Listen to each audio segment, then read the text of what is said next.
All right, we're going to go ahead and get going. Thank you. Welcome everybody to Planning and Zoning Commission here tonight. Today, the Thursday of June. And we'll go ahead and start off with Pledge of Allegiance. And Tracy, would you lead us in Pledge of Allegiance today? I pledge allegiance to the flag of the United States of America and to the republic for which it stands, one nation, under God, indivisible, with liberty and justice for all.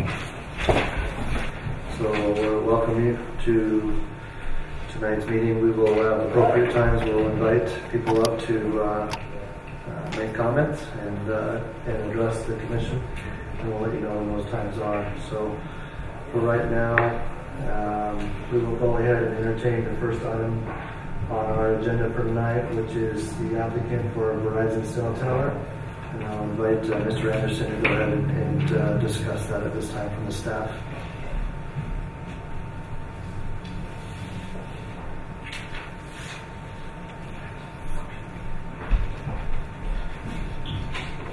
Can you get me started here?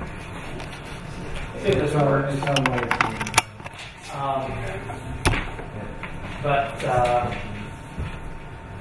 kind of while we stall here for a minute, I don't know. Are you guys ready with SFCN?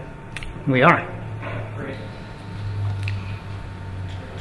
The site that we're talking about, there's some storage units on 5th South, on the west side of Main Street, day storage units. Those abut a canal that's on the north side of the storage units that also is on the south side of our sports park. Those kind of help give you a feel for where we're talking about in the community. The site that we're talking about is outlined in red there. You can see that right there. So these are the storage units. This is 5th South, which is a public street. Here's how the area is accessed. There are actually 3 different telecommunications towers in this part of the community.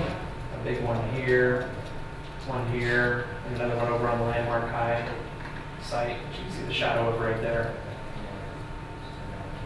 We have approved a number of conditional uses over the years to allow for additional equipment to be added to these different towers. And that's really our preference as the city. That's something we've tried to promote. We call it co-location. We want the different service providers to work with one another and the companies that own the facilities to co-locate equipment on those facilities, rather than to need to erect additional towers elsewhere in the city.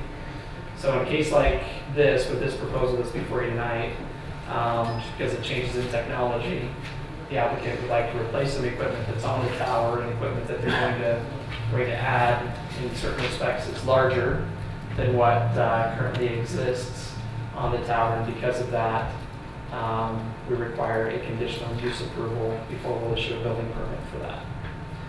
And you guys have been through this several times, but just for everybody else's benefit, that's why this request is before you tonight. It's pretty straightforward. The report that you received has a little bit of information, at least, about the nature of the equipment that will be added. It doesn't look to me to be any different than what you'd expect to see on a tower of this nature.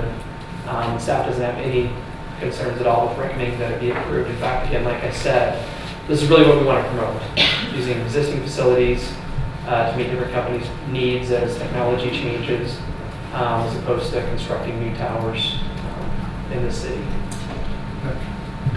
Thank you. I'll go ahead and reserve comments from the commission until after we've had a chance to hear from the public. It is a public hearing, so at this time I'd like to open the public hearing for public comment. And is there anybody in the audience that would like to address the commission in relation to the cell tower? Okay. Make the record known that nobody wishes to address the commission, and I'll need a motion to close the public hearing. I will move that we close public comment. And can I have a second? Second. So I have a motion to close it and a second. And at this time, we will proceed with any commission comments. Is there any concerns or questions among the commission to address the cell tower? And if so, I would entertain a motion to approve, or excuse me, not approve, to recommend this approval. Actually, we do approve this one, sorry. This does not go to city council, so for approval of the cell tower. Approve the conditional use permit as Alan doing. So I have an approval for, I'll make a motion that we approve the conditional use permit for Verizon Wireless cell tower. I'll second it. I have a second. Let's go ahead and do a roll call vote, starting over here on the right, so. Aye. Aye. Aye. Aye. Okay. Next item on our agenda tonight will be a zone change request for Parkview Townhomes. And at this time, I would ask that Mr. Anderson from the staff go ahead and brief us on that. We've talked about this project off and on quite a bit over the course of the past several years. We've worked for a long time with a different applicant. And they, for one reason or another, decided to abandon their effort a little bit over a year ago.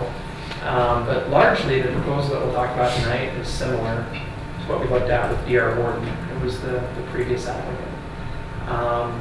But just a little bit bigger picture, kind of look at what we're talking about here. The subject property is located on the north side of Volunteer Drive, which is right here. Sports Park's here. This is Main Street. About 16.5 acres altogether. So to start with, the zoning proposal has to do with changing the westernmost, just about 15 acres, from a combination of public facilities and rural residential zoning to R3, which is our basically our multifamily zone that we have in the city. 1.5 acres right here would be changed from kind of that same combination, rural residential and residential office, to commercial too. It's my understanding that nobody has plans to develop that property today, but with the kind of depth that we'd have with that commercial zoning there, that would certainly allow for some type of non-residential use to fit on that property in a pretty functional way. Which is consistent with our general plan. We have commercial uses planned for the Main Street frontage, kind of like what you've seen develop in recent years. And the subject property here, that's designated expressly as mixed use. So from a zoning perspective and general plan kind of side of things, you know, we've talked about this a lot, so just maybe to kind of rehash a little bit of that. For everybody's benefit, maybe he's catching this just for the first time now. And a lot of debate about what mixed use means.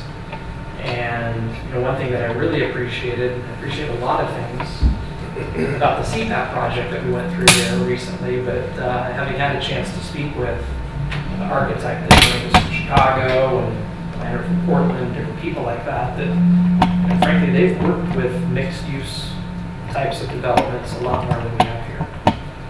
And I think there's some phraseology, some terms of art that are very well accepted in the world that I frankly just haven't really been exposed to.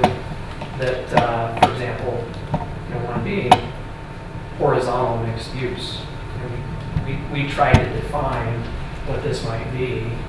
You guys know hours and hours of paintings. Well, to me, this is horizontal mixed use, which, you know, again, is a term of art, almost in textbook fashion, where you have a mixture of uses where they're not necessarily cohabitating in the same structure, where one's above another one, maybe on different floors, but they're still part of the same development or even part of the same area.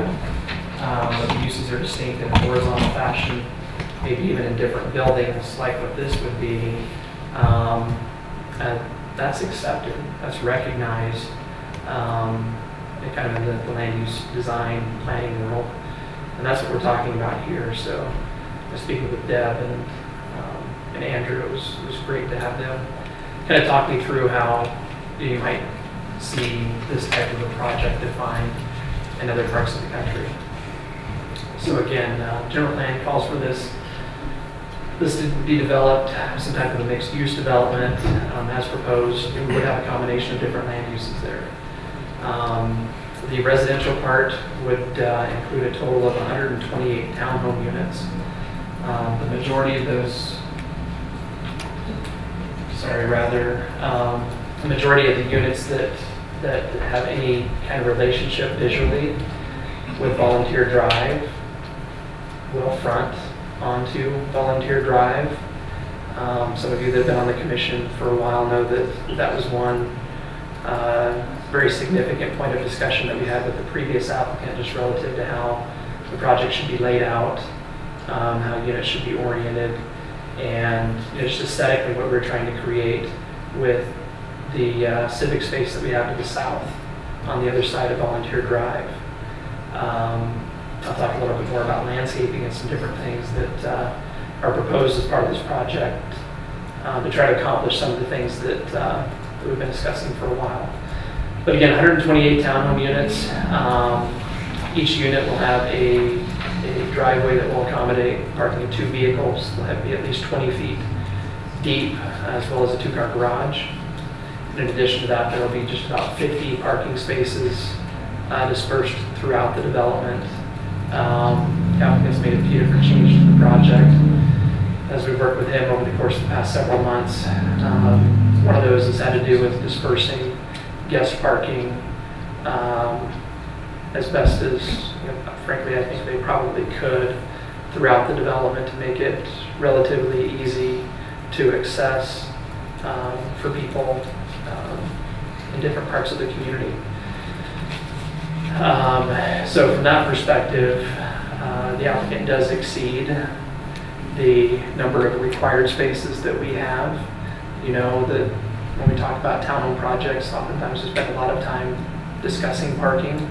And frankly, that's because we've had a few bad experiences where we have some developments now where even we've had developers admit that there are some deficiencies in terms of not just the number of parking spaces, but maybe where they're located and different things like that. So something we'll continue to work with applicants on as projects are designed and prepared to be presented to you.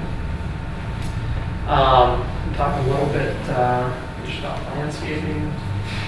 I think all of us may have different opinions about what looks good, but the city has worked hard to create a certain aesthetic look on the south side of Volunteer Drive with a certain type of tree that's uniformly spaced to try to frame that street, create a certain look that, something classical about it from an urban design perspective.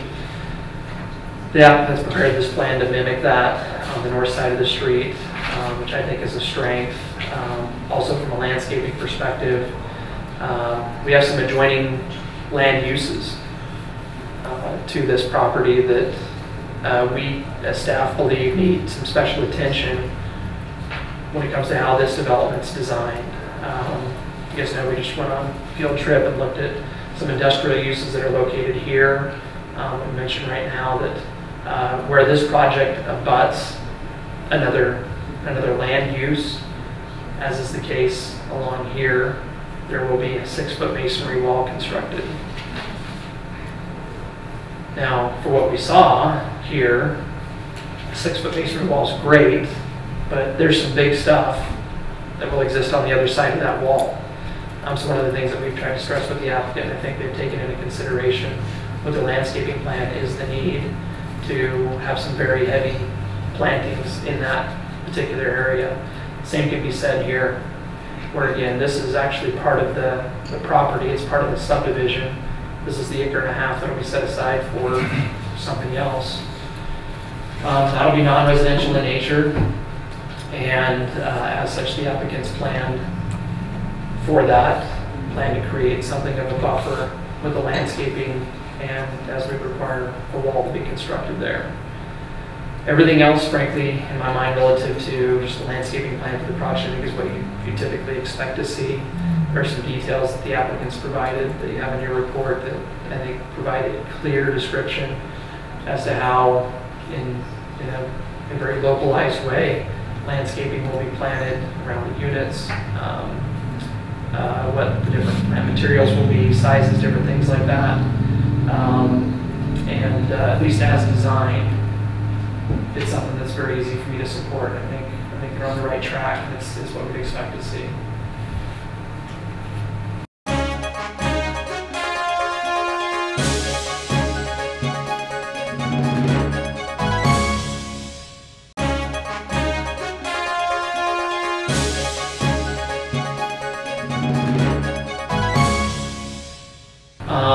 Amenities, there are a few different playgrounds. Again, you have information on that in the staff report.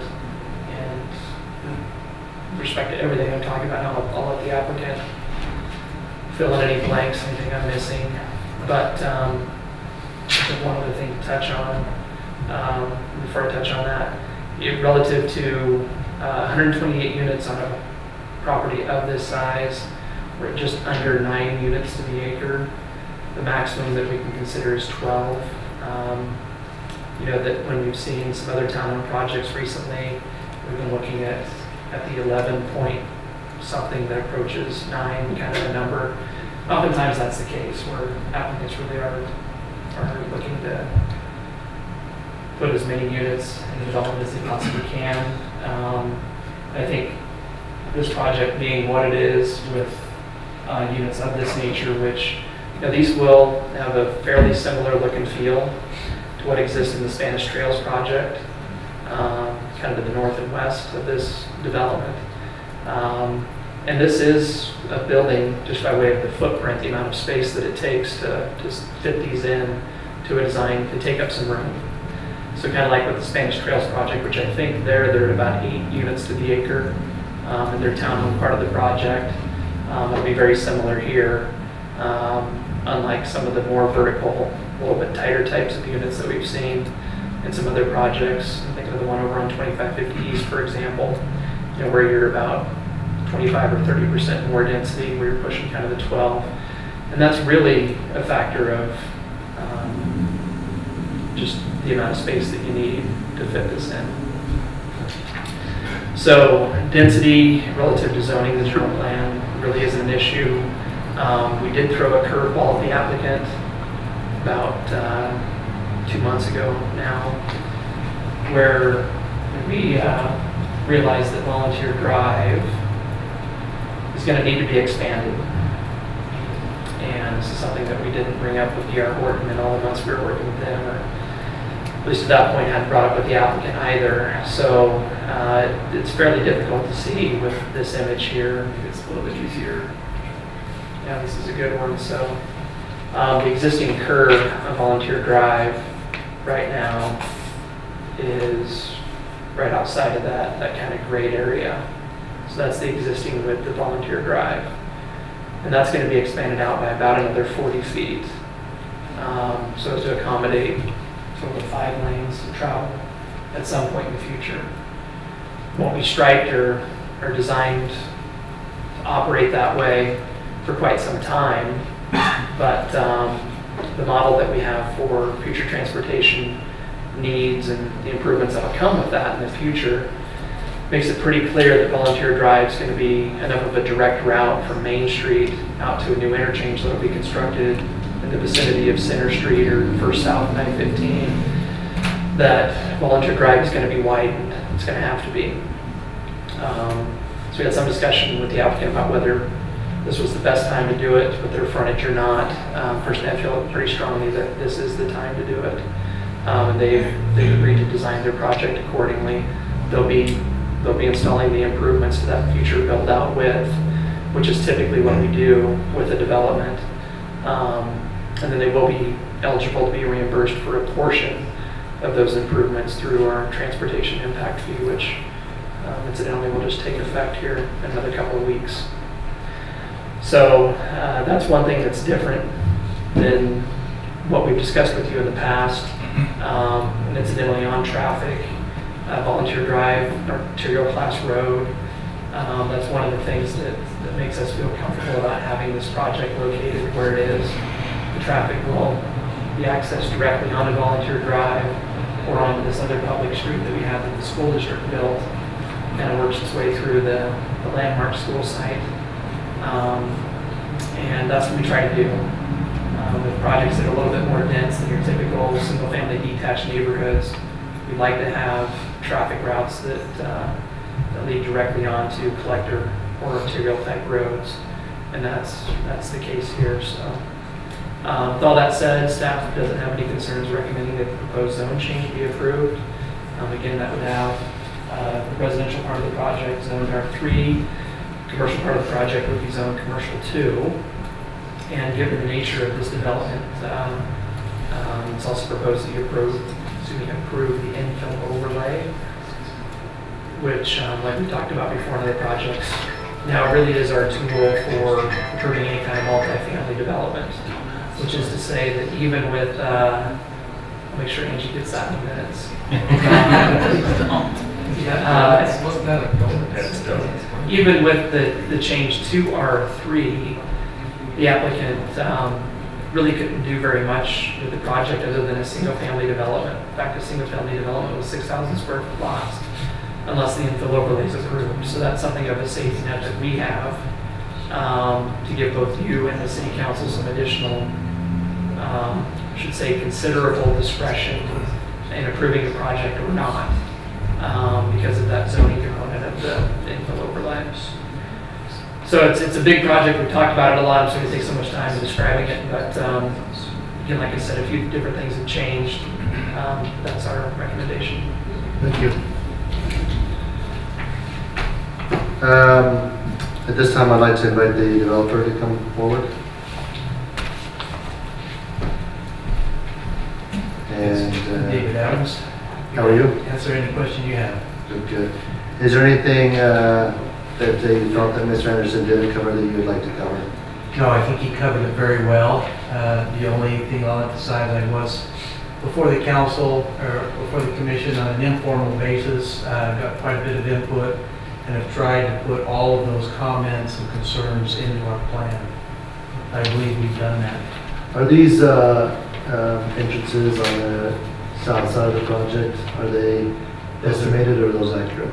I believe those are accurate. I'm just trying to see where these come out in relation to the existing ball field.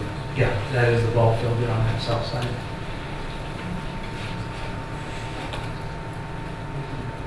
So, do we typically want these to line up at all?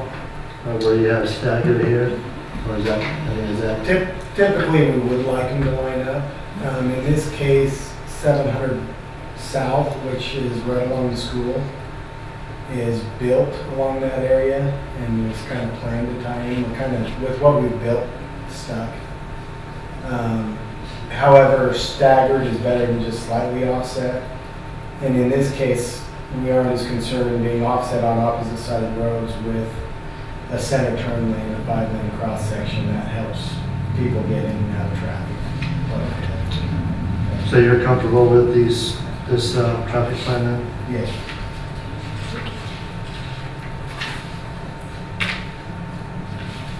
Is that 700 south in there now? Or is that new? If you look up here at the dashed lines, you can see Yes. that is built. There's Is dash it coming line off of existing. Volunteer already then? No, it is stubbed right to here. We have it to is complete that extended last up into the band. school. So it's not going to tie up to Main Street there? It does kind of through the school and the access road into the school, but through the parking lot. How about this right here? Is this intended or not intended, or what's this about? It's more of a driveway access. We do need that egress for fire to access that portion of the property. It just looks like it's dead end and it's not access, but is it access or not? It is. It is? Okay. Yeah, and part of the challenge we have on the north, we've already built the townhomes that have a road coming out, as well as there's some irrigation facilities, a 54-inch pipe and a 36, and some grade issues that make it not feasible to tie a road across. And then just to verify, about the applicant, this, Dave, right? Is this part of the cinder block wall, the 6-foot wall? No, that, the trail is right there. I realize that, You but there's have- also a ditch there, so I'm looking at it from a safety perspective of, It's piped. is it pipe? It's under the trail. Is it under the trail? Yeah, Oh, so it's just landscaping with Spanish trails. Seems like there's an opening there, it's not, it's all pipe? Well, the last part that opens is back. There's a grate that covers the open area. My point right in on the street. They're there on that, North side.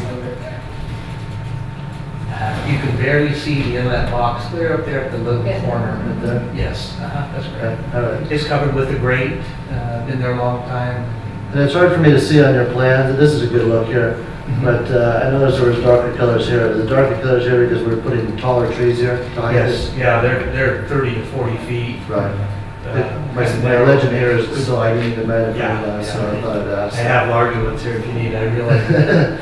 But yes, they're very tall, they can be fast growing. There's a selection there in your sheet of 3 or 4 different varieties that we can. What's the transition between the homes and the trail there? Is it just grass from the trails to the? is it fencing? Our project goes up to the trail. We own up to the trail. We're dedicating a 15-foot easement for maintenance to the city.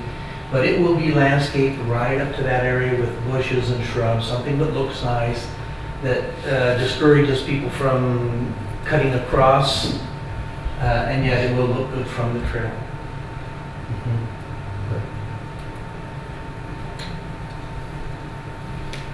If there's no other questions for the applicant, is there? Okay, thank you, sir. Just for the public that's watching, I mean, this project has come across, I don't know, 4 or 5 different times from different, one way or another, from formal applicants to just informal people inquiring about it, it seemed like. And we've approached it from an aesthetic standpoint, some greens and some the greenery, and then also just the shape. So we wanted to make sure that it was safe and pleasant as much as possible. So is there any questions from the commission before we open it up for public hearing? I don't have it. No? Okay. So at this time, I make a motion to open for public hearing. Anybody opposed to that? Okay, at this time, public hearing would be open. I'll address let the audience come forward to address the commission. If you do come forward, if you'll please state your name in the microphone to be recorded. Thank you. Hello, sir. Hello, Kevin Euler. Hi, Kevin. Can somebody on the committee just quickly explain the difference between what takes place tonight in this meeting and what would take place in the city council meeting? Okay, no problem. We are a recommending body, and the city council is an approving body. So it's just part of the city government. So it actually goes through a review committee, the DRC, where they look at the applicant proposes a lot of the different technical aspects of the job, and they look at the infrastructure of the city and make sure we can support it, all that. Then it comes to us where we 6 panel that we will take the time to review it and give our recommendation or recommendation for approval or non-approval to the city council. And then the city council actually makes the approving authority. They're the approving authority. So even if we deny it, the city council has the approval, the ability to approve, override us. Okay? Good question.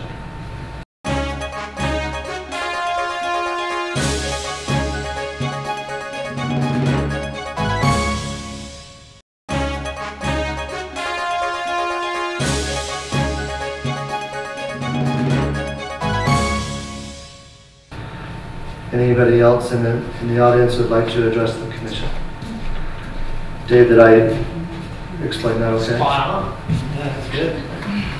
So if you're an attorney, we want your bar number. We'll skip that. I'm Justin Kaplan. I live over here in the other townhome, Spanish Trails, just down the street from Jen's here. Personally, and in talking with a lot of people in our neighborhood, not just the other townhomes, but in all the Spanish Trails development, which is in my ward and some of the other places, I think everyone I've talked to is concerned about the density, and I understand that it may be less than other townhomes projects and about the same as where I live in Spanish Trails, but just the 128 more units in an already busy area, with the sports park there, with the rodeo grounds. Just a lot of us are really concerned about the density and about the congestion it will cause as there's events going on, and then just on a daily theme. One question I have about that, so the 700 South that doesn't go through, is that planning on going through and connecting to help relieve some of that pressure? 700 South there? Right. So, I can answer that. it's gonna go right here, right? Is that what you mean? Yeah, will it connect to Not Main Street? That's what I'm asking, right can they go out to Main Street, Oh, or it's not? So everything will be coming out here Plugs to, and things so people can come through that. Isn't it? because right now it's fenced, isn't it, with the landmark high? No. so people will access these homes from back here though, right? It'll all be front. They can. So they're coming. So I don't think that's the correct route. There's a way to come into these homes. from Who? here. That's Who the owns parking the parking lot? That's a school district. So if they wanted to put a fence up to prevent people from using their parking lot. Unless there's an easement there. I don't know. I believe there's easements there. Yeah. Maybe, so. The school district built the road. Yeah. As I was looking at the plat, I thought that, I guess I didn't think there would be, I didn't think people would come to their houses through here. I thought it was all from the volunteer drive. We've I provided missed it. sufficient access off of Volunteer for people to do that.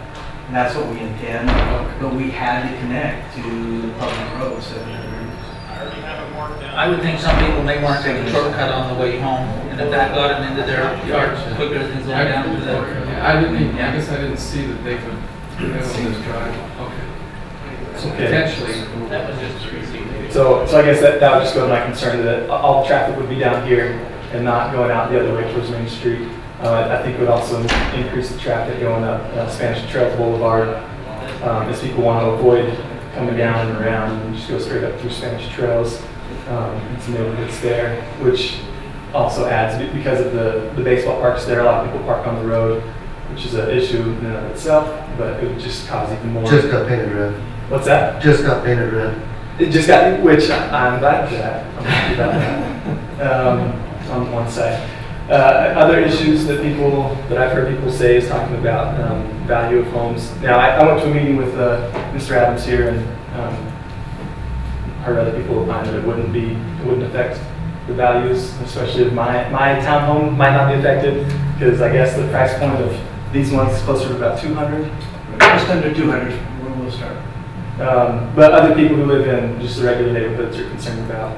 So you're talking about value going up or down? Down. Yeah, this is what I've heard with that. I don't know people. I'm no expert. I have no idea. Well, a lot of people, when it goes up, their taxes go up, so they do. Yeah. That happens quite a bit. Well, I guess that's the other part. I For other people, I don't know. Again, I'm no expert. I Just wouldn't mind. voicing what I've heard. And then I think that's about it. Mostly just the congestion, traffic, and one other issue. Now the plans currently that they showed up there was just the 2-story. Before, I know you had plans for 3-story units. Is that not in the plan, or is that something that the commission could recommend against? If there's an approval, there wouldn't be 3-story units, there would only be the 1- and 2-story units? The ones that actually face the road, the closest will be 3-story. I just think from an aesthetic point of view, I think that 3 stories, the other, just around the county and state, the 3-story units, in my opinion, aren't as attractive and kind of just make it look more like an apartment complex almost, and just don't look as good. So I would request that it be limited just to the 2- and 1-story buildings. So do you think the people you've talked to would be okay with this if there were just fewer units? Is that what you mean, or you don't? I don't know. As I've looked at the details, I mean, it looks like a nice place, and so personally, I have fewer concerns now than I did a year ago when I was first learning about it with the previous developer or applicant. The previous applicant was much more, the density was much higher. Mm-hmm. And so I think it looks better. I think some people, if it was less dense than fewer units per acre, I think that other people in the neighborhood Well, that would relieve some of their it will concerns. definitely impact all the stuff you did, I mean, you have the school right there, you have your church building, you've got your parks. But this whole concept was preceded the townhome you live in, I think, didn't it? But it just never happened, Dave, isn't that right? So the townhomes in Spanish Trails, this idea preceded that project, right? But it just never happened? Or? I can't say that. It may have, but Spanish Trails has been around. Yeah. Just the townhome part of it. But anyway, no question it will impact. I live down there, as you said, and I've heard some people make that same comment, and it's always a hard thing because I know that when the Spanish Trails Boulevard came all the way through, it didn't used to go all the way through, and then when it came through and connected onto Volunteer Drive, there was a lot of concern that there would be just a huge increase in traffic there, that it would create some dangers and hazards. And I think there's been some increase, but I didn't feel like it was as much as people thought it might be on Spanish Trails Boulevard. So anyway, these developments, this is always the dilemma, and if you're the landowner, you want to have a project, you want to have a nice project, and you don't want to have what everybody else has done be the factor that allows yours to go through or not. And anyway, I live down there, and I've heard some of the same comments you've heard. Can I ask you a quick question?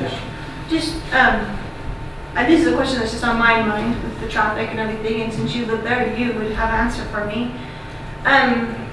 No, I'm sure you would. I have kids that go down to Sports Park for lots of different reasons, and it is a nightmare after any type of sporting event with all the traffic. And so I'm just wondering, during hours like 5 to 6, what way do you access your home? I generally access it from 100 South to the north. I don't come down here unless I'm going to the park or heading south for anything. Because of the traffic? Well, it's just faster. Or just it's just shorter if I come down 100 South. Do you ever feel like there's a lot of traffic due to sports events and things like that? On Volunteer? In your area? In my area? On Spanish Trails Boulevard? I'm not sure. I think most of the traffic stays on Volunteer Drive. But I guess what I'm thinking may happen, who knows, but just with 128 more units and 200 more cars or so, especially when events are going on, I can see a lot more people going out this way or hopefully going out that way, out Volunteer. So I think that's even more out of the way. I like the idea of getting up 500 right there. Thank you.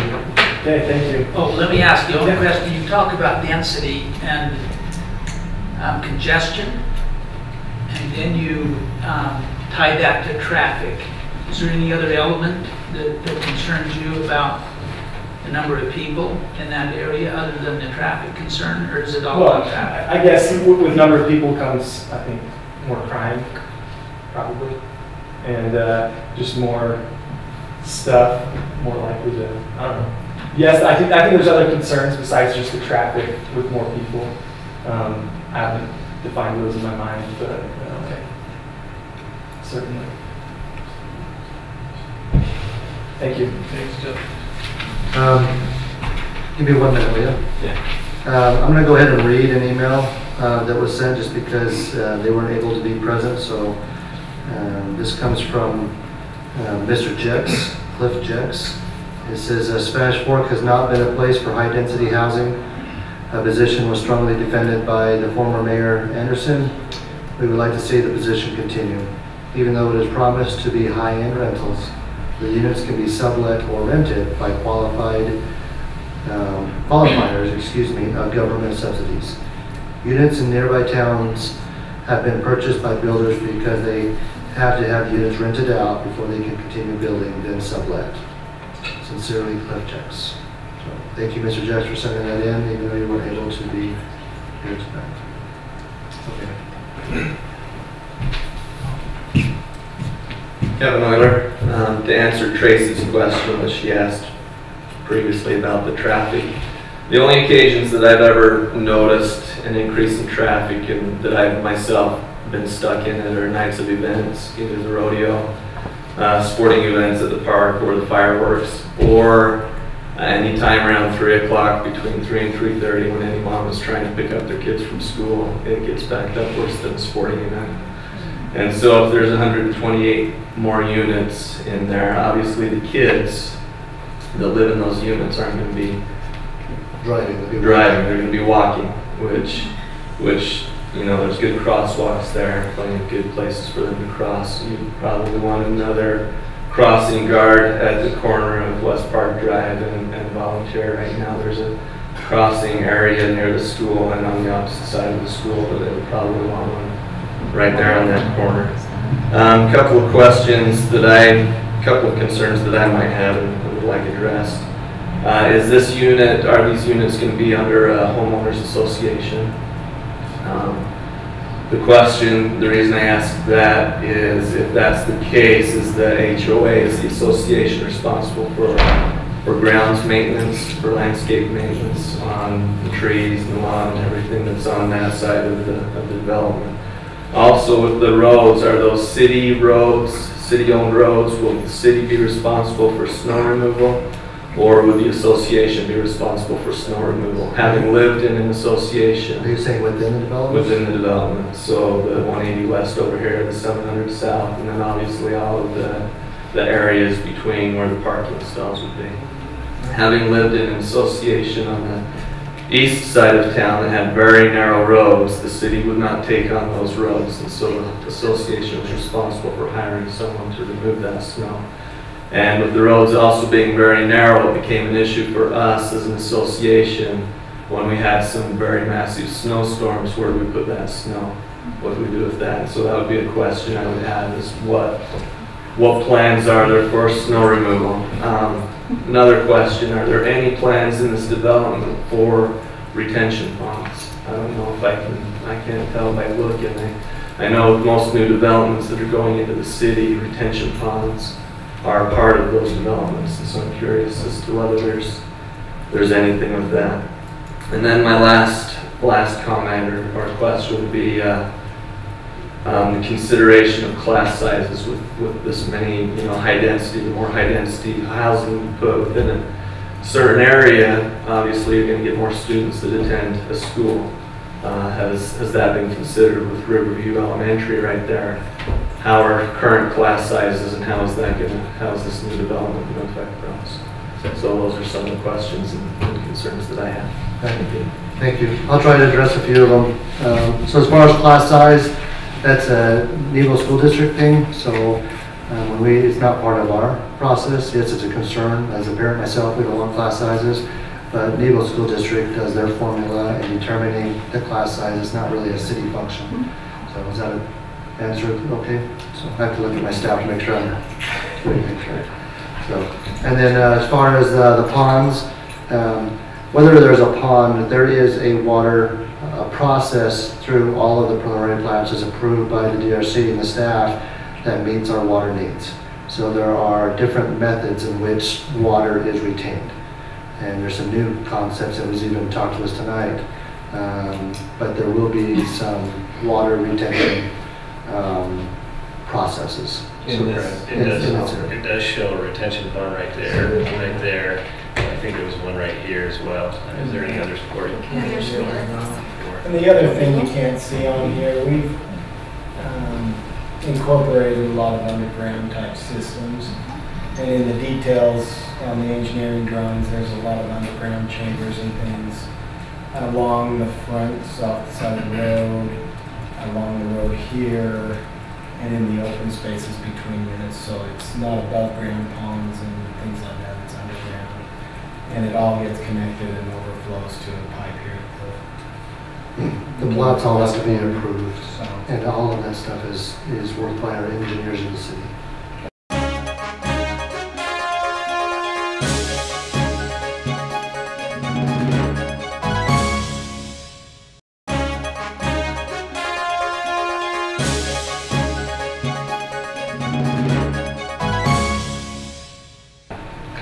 And then I'm going to let the applicant address the HOA question. Yeah. Thank you. All very good questions. Yes, there will be an HOA with a central management. They will be responsible for maintaining the landscaping, that is the general landscaping, and will have authority and the right to enter into the backyard of anyone who's not taking care of their own little backyard to maintain it if they don't. As far as snow removal goes, yes. Of course, Volunteer is obviously a public road. So is 700 South. So the city would be responsible for that. And I believe this road right here, also one of these. But within the project, such as the smaller roads in here, the HOA will be responsible for removing and taking care of their own snow. Does that answer all of your questions? So where will the snow go? Like when it gets really, like I know this year we didn't have a lot of snow, but we lived like on the other side of town in another community that, not the same one that they lived in, but I know that the snow got packed up in front of our house where we were. It just happened to be that we were the house, but they just pushed it in front of the street. Yeah. But you don't have a lot of outlets to go to. Yeah. So There, yeah. Ma'am, great just question. as a question. Great question. I just need to capture your name for the record. Oh, sorry, Jamie Anderson. Thank you. That's always a concern. We have to think that through. There are the excess parking spots where that can be pushed. All of these rear-loaded have garages back here. We can stack it back in here. We can push it onto the grass areas right in here. So there are adequate areas, and if you really get in a bind with one of those huge storms, they may actually have to haul it off. That is possible. But you know, the HOA is managed by professionals but run by the owners. And so if a problem surfaces like that, the owner has a right to go into the management company and say, you can't do this in front of my house. You have to have a different place to put them. So there's a process to air that grievance and to change that process if it occurs. Right. Was there anything else, Mr. Roy, that you wanted me to address? You covered it all, thank you. You know, your question on storm drain is actually a very good one. Court is actually pretty modest. Spanish Fork is really on the forefront of their stormwater management. And there's a huge system of underground tanks out in this park strip that actually the water goes into and then is allowed to recharge into the water table. It's a very complex system that has already been designed and approved by the engineers. Thank you. Jamie Anderson. I actually live in the River Cove subdivision, just right. So I go down Volunteer Drive probably 10 times a day, give or take. My kids go to, well, actually, my daughter did go to Riverview. So I actually live... Average traffic counts only say 5, so now you're exceeding our average. Okay. Well, when you have active kids, you're going. So, anyways, I live down in River Cove, and so I would pass there several times a day. Like they said, like Mr. Euler said, it is pretty congested before and after school. It is also with baseball games. Anytime there's baseball games, anytime there's any other events, like when they have anything at the baseball park, tournaments or anything. One of the biggest concerns, I'm not against anyone developing their land. I don't agree with the high density area. Like I said, I mentioned we did live in Somerset Village. That's where we lived before. A while ago, it was a great community. We loved it. There were a lot of problems. The guest parking, we never had enough guest parking. Our guests were allowed to park out on the road. And I know that you guys said that you have a red curb. Now, is that going to be on one side or on two sides? Well, two different things, because the red curb is a city street. Right. This would be a development managed by the HOA. Right. So it wouldn't be a city decision whether it's red curb or not. That would be an HOA. So Volunteer Drive, are the guests that are, so, I mean, there's only one parking stall Are you for every referring to three. red curb on Volunteer Drive? Yes. So is Volunteer Drive going to be, are the guests, overflow guests going to be allowed to park on Volunteer Drive? I don't know that answer. I mean, it's something Today it's red curved, but when we expand it out to 40 feet, I'll be very surprised if anybody feels like there's a need to keep people from parking there. So how long until that happens compared to when the development? done with gets the built. first phase. Is that correct? Correct me if I'm wrong. Yes. The road will be expanded. It'll be developed with the subdivision, Okay. the expansion. Because right now, when there's a baseball tournament going on, everyone parks there. So what happens is adults and kids, I can't even tell you that one's worse than the other one. They drive right out in front of your car. So it doesn't matter if I'm driving the car or the truck. There's been several times there, whether they're parked in front of the school or out on the road, they don't watch. So one of the concerns for a lot of us that live in the area is people just dart right out in front of the road. Nothing's gonna solve that. People are just dumb, they don't watch.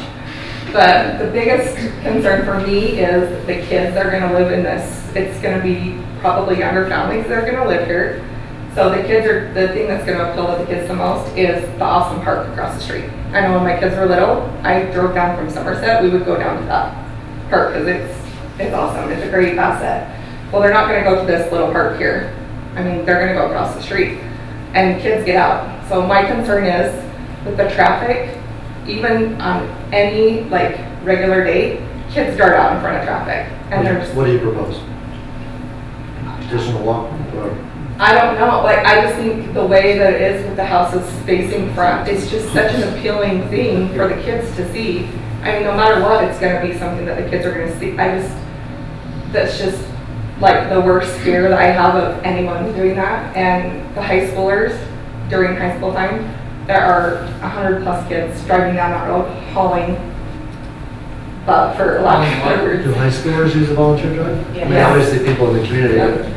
where are they going? They're Wendy's. they're going to Landmark? Wendy's. ALA. They go to Wendy's and then they're out. From the high school, every day you get Yeah, out there Wendy's. at 12 o'clock or 11:30, Yeah. and there is tons of kids traveling right there. So you've got Spanish Fork High School plus ALA students that both use that school to go to Wendy's or to the gas station or. And so there's just a lot during that time. So you've got, it's But I don't know that kindergarten those- time. I don't know that those would contribute. That's gonna be Right. there regardless, right? Yeah, regardless. So it's just, I just don't know if there's something that they can do. I don't know. I mean, I guess it's face fronting if it ends up getting approved for the high density. It's just, that's a lot of face fronting houses besides the fact, I mean, there's no fences. You know, any of the kids can just run right out. Anyone that lives in that whole entire development, there's just nothing blocking them to run right out onto Volunteer Drive.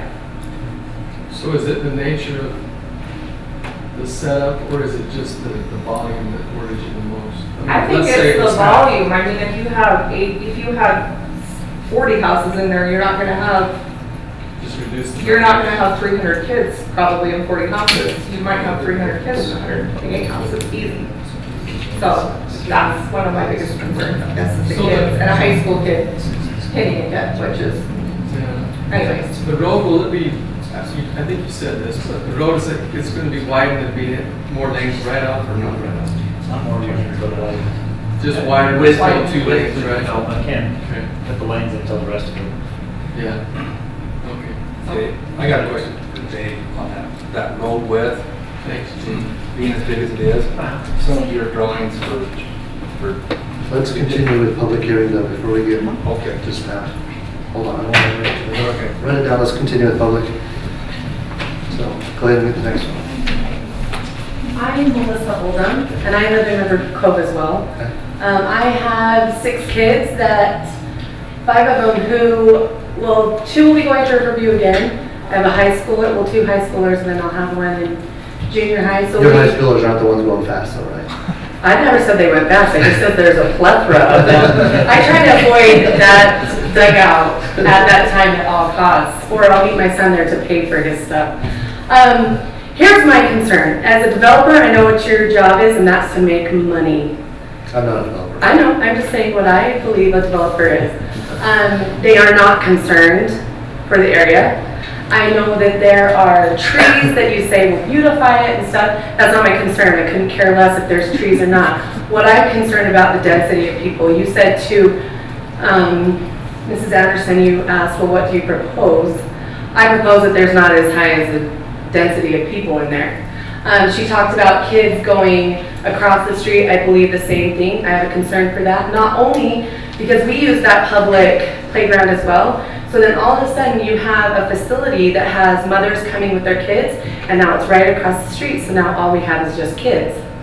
And so then there's no parental guidance, I guess, for that. The other thing that I'm concerned about, that I would like to be voiced, which I know that you said that there's no concern here, there are over 33 kids in every classroom in Riverview Elementary.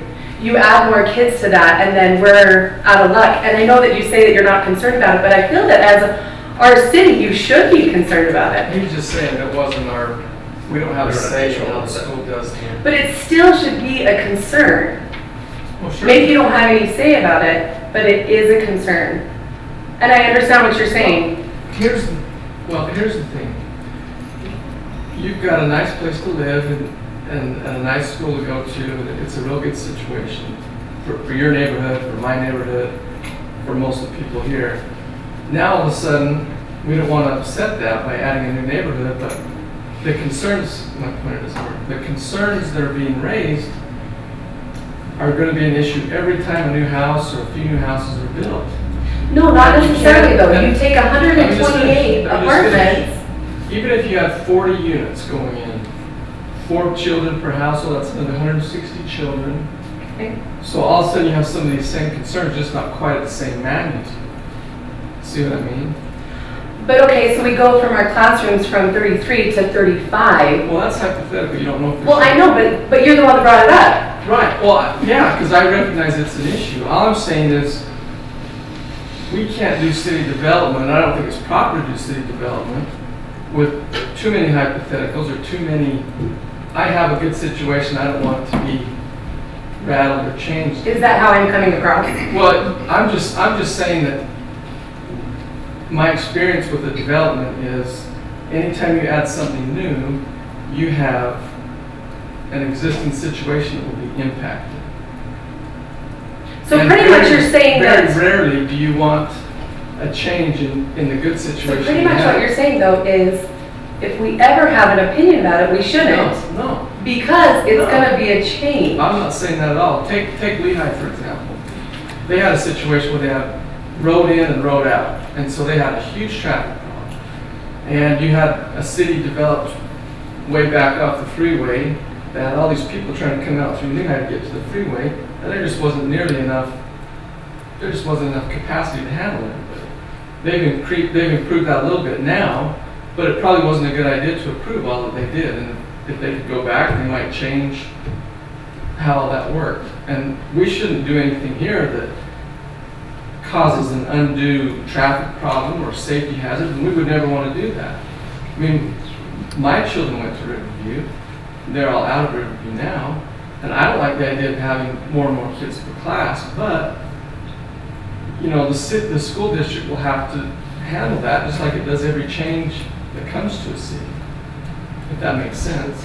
Right, I'm just saying. So all I'm saying is I can't approve or disapprove this development because of a class size or because there's potential for more kids at the park, or you know what I'm saying? Okay, but then take into consideration the traffic and the safety issue. Yeah. There you go. I don't want to approve something that would be unsafe for people. Then I just gave you reasons of going to the playground that are unsafe. Well, and I agree, there could be some issues because there'd be more people here, but there are already quite a few safety concerns in the area. It's true. Right. So, but my thing is with the high density, you are increasing the safety risk. 100%. The other thing that I have a question about, I know that they have HOAs. My question is, what happens if, now this is hypothetical, because it happened in our own neighborhood. We had HOA and rules that had to be abided by, but then they couldn't sell the lots, and that was all changed. So how do we guarantee that everything is going to, the rules that apply to it has to be followed through no matter what? Does that happen? Can it happen? The owners need to manage that, not the city. So the owners that buy into that HOA, they're responsible for going to that HOA and making sure that they, just like he talked about the snow removal, if they're not getting what they've signed up for or what they agreed with when they purchased the HOA, and the owners do that. The city's doesn't get in and govern the HOA. Right, so do they get rid of the HOA if they can't, if they're like, okay, we haven't been selling this, or?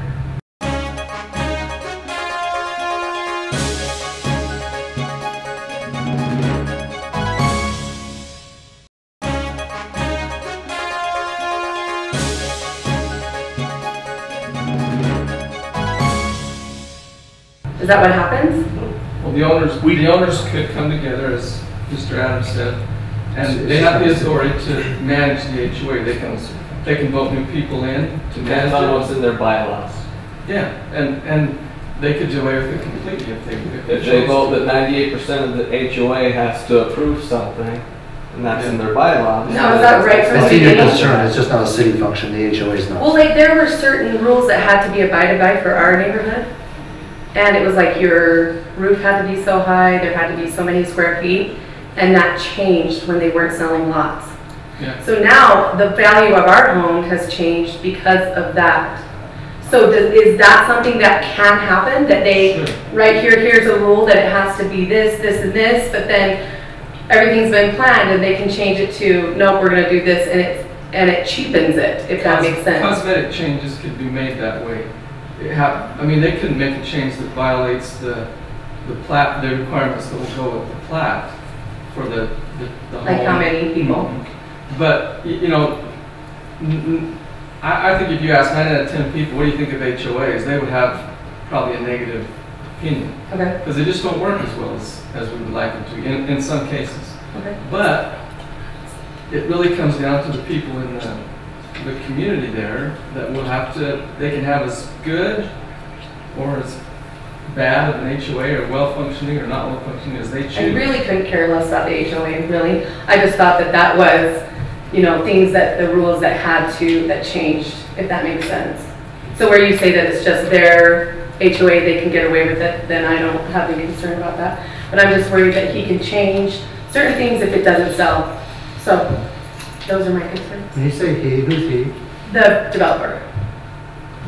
So, or Mr. Adams, I think, is that it? Okay. Thank you. So can I ask a follow-up question about the HOA and being able to change things? So, for example, with Spanish Trails. So the Spanish Trails development where I live, just north of there, and then it's been through like 4 different owners because the first one went bankrupt, and the next one went bankrupt, and the market crashed and stuff. And so, although the buildings all look the same, the landscaping all changed. Instead of putting in trees and shrubs and stuff, and the new developer just puts in rocks. So are these, you know, all the trees along the road and the trees around and all the things? I mean, will that be binding with the development, or is that something that in the future could change if the builder decided to change that, or if it switched builders to somebody else buys out, arrive, somebody else approval? So when you approve a plan like this, certain things are required by the city as part of the plan approval. Other things that develop the HOA, you know, there's a lot of flexibility. They can do this or they can do that. So anything that's part of the site plan, the plan approval, I don't know how you want to say it, Dave, but so that they have to the be landscaping. done. So these trees that are part of it, you know, the fencing, I don't remember all that was discussed, that would all have to be done unless they came back in and got a revised approval. Is that accurate, Dave? Usually things that border streets and boundaries are controlled by the city. Things internal are HOA. Okay. Is that a good way to, I mean, there's always variances, but in general. I can attest to what Jen, Commissioner Nielsen is saying, is that when that plan is approved, that plan has to be followed unless the city allows us to change it. And that goes down to the number of plants, the placement of plants, and the size of the plants. I can tell you by experience that they check. I have to plant according to that plan. And that plan is very, very detailed. It's 6 or 7 pages long. Okay. Is there anybody else? Is that accurate? We go out and inspect. Okay. All right, thank you. Anybody else in the audience like to approach? Brad, un momento, por favor. In fairness to the developer, I just wanted to make one point. Dave, did you indicate that a developer could push to get 12 units on an acre? Yes. Yes, you If do. it's high density, yes, but it's right now for 1 per night. Yeah, we allow for up to 12. Okay. And this development has 9, almost 9. So the point I just wanted to make was, sure, the developer is in it to make money. And I guess if he wanted to maximize how much money he could make, he would push to get to 12. And then I wonder how we would all look at that if we saw the developer coming in and saying that he's pushing to get as much as he can out of this and put as many people on his property as he can. And that probably would cause even more of a stir. But what I'm seeing is no, we're going with 9 units per acre instead of 12. And part of that probably was because of discussions that we had had previously as we looked at this and trying to mellow this out a little bit. And so, yeah, a happy medium is trying to be met here is what we're trying to look at. What is it? Okay, let's let the public finish and then comment. What is it zoned for right now? Mixed use. Actually, no, rural residential. As well as. So for houses? Yeah. No, it's agricultural, basically. Okay. This part's the house in this part right now. General plan. Yeah. Makes sense. General plan. Okay. All right, so just so we wrap it up, last time to the pulpit. One more final thought, I'll be quick. Spanish Fork has one of the best, if not the best, recreation facilities in the state with our sports park. We get people from all over the state that come to use our park. And so my concern is that, yes, the developer's going to put those trees and those shrubs and those bushes and everything in it first, and then the HOA takes over. I would just hope that 5, 10, 20 years from now, as people continue to come to our city and use our facilities, as they exit and leave, they don't look at an area that's turned into some of South Provo where I used to live at one point, where it's... We don't want that either. Exactly. So, just a concern. All right, we're going to try and wrap this up, so I don't want to cut anybody off, but we got a couple more. All right, those that have already come to the pulpit, no more, and those that haven't, Okay. yeah. Yeah, I'm Melissa Hartley, and I apologize for my dress. My baby swallowed a penny, so I I like came that. from the doctor. Thank you. I think I wasn't going to say anything, but I've got a unique perspective as far as traffic goes because I teach at the high school every other day. So on one day I'm a mom, and the other day I'm on a high school schedule. And so I know Volunteer Drive is very busy, and there's very limited access ways from, and even as teachers, we will leave the high school, and if we want to go south to grab lunch really fast or to go anywhere, we use Volunteer Drive from the high school. The students are figuring out and doing the exact same thing. And can we go to the other map that shows the, yes, that one.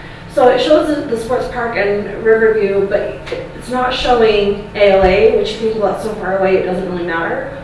But there's no other way to get to ALA from Spanish Fork other than Volunteer Drive. Also, the only 2 junior highs in the city are on the east side, and the only access way from any of these west neighborhoods is Volunteer Drive. And so I think it's important to keep those schools in mind as well, because all of the traffic is being pushed directly to Volunteer Drive. Even as soon as I live on River Ridge Lane, and as soon as that opens up, which it's going to open up as a thoroughfare, it's going to go straight from River Ridge Lane down once again to Volunteer Drive. So my concern with the high density housing is just that many more people that are using that road that I'm seeing busy every morning when I leave for work at 7:15, and then once again at 8:30 when I'm taking my kids on the other days.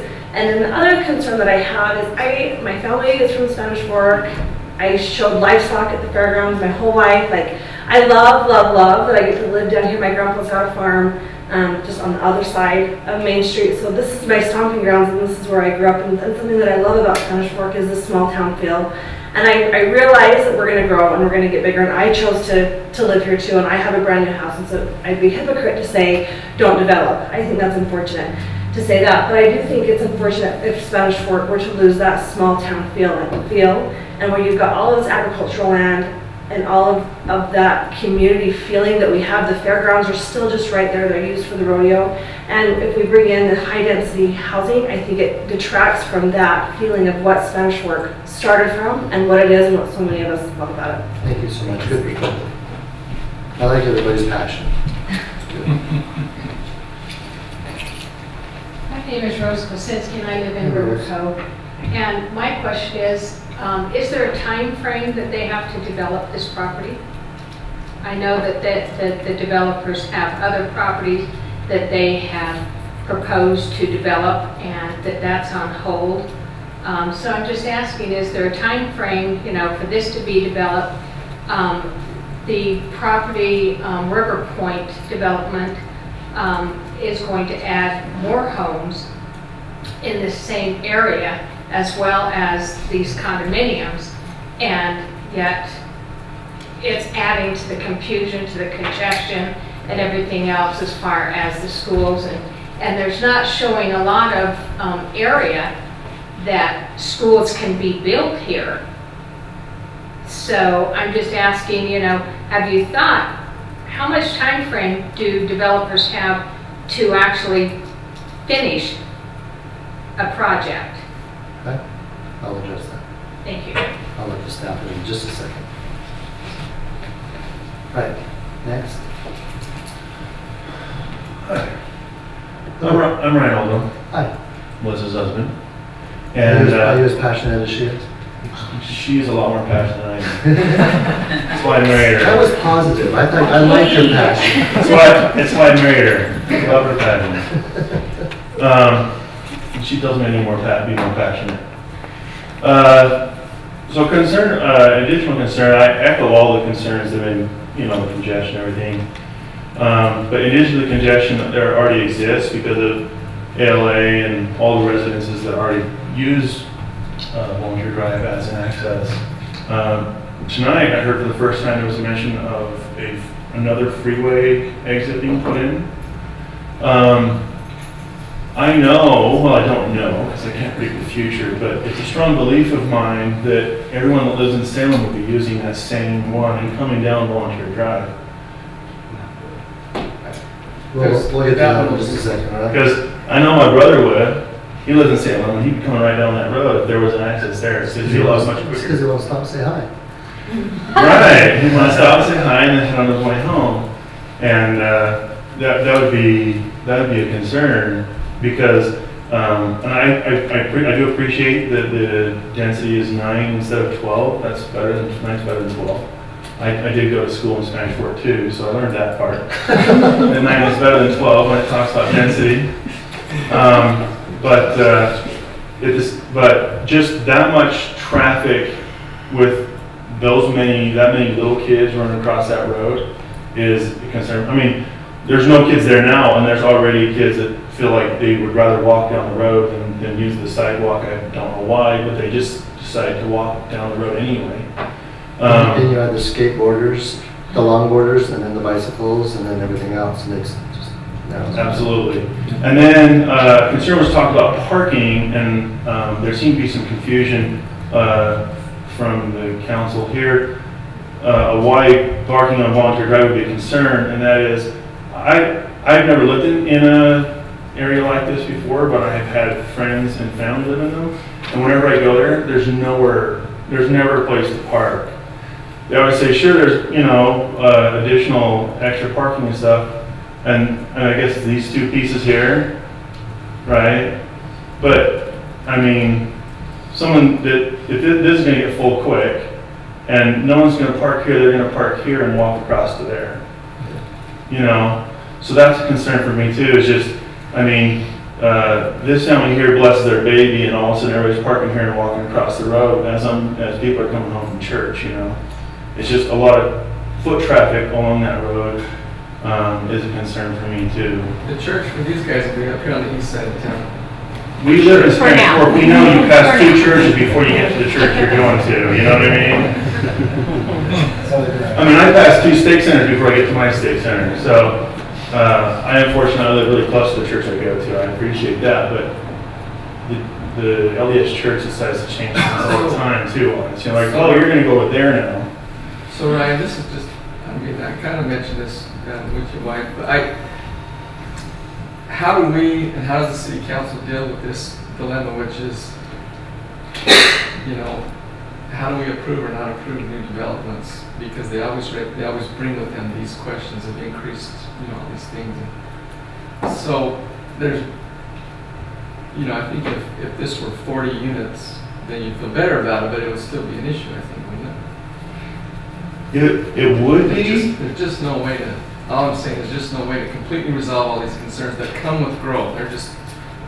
It's just like gray hair comes with age, you know? Right, it would be less kids, but also because of this type of home that would be put in there, they wouldn't be all kids with small, I mean, they're all families with small children. No, I would just say that in the Spanish Trails Townhome project, there are a significant number that are single and a little bit older, generally older.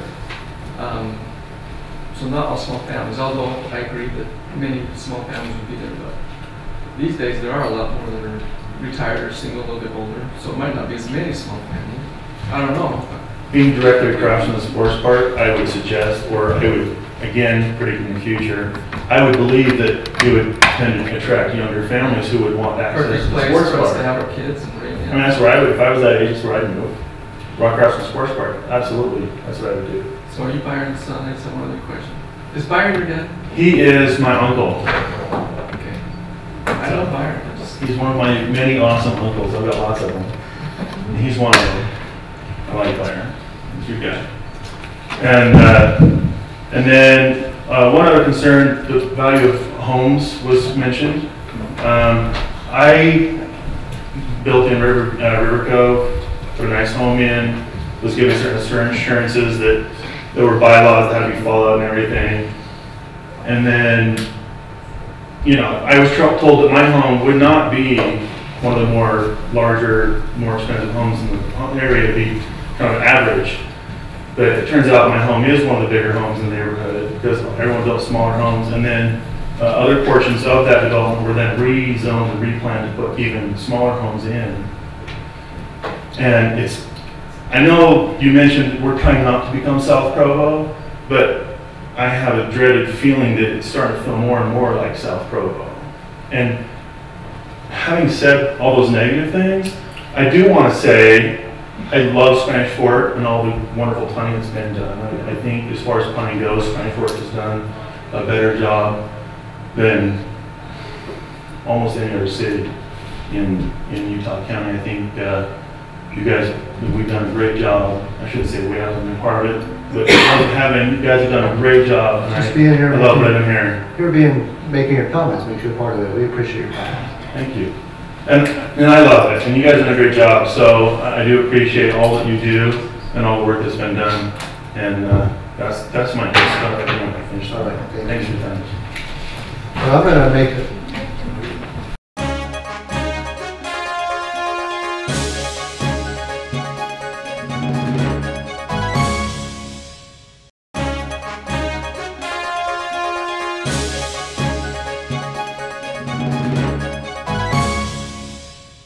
Go ahead. Two more.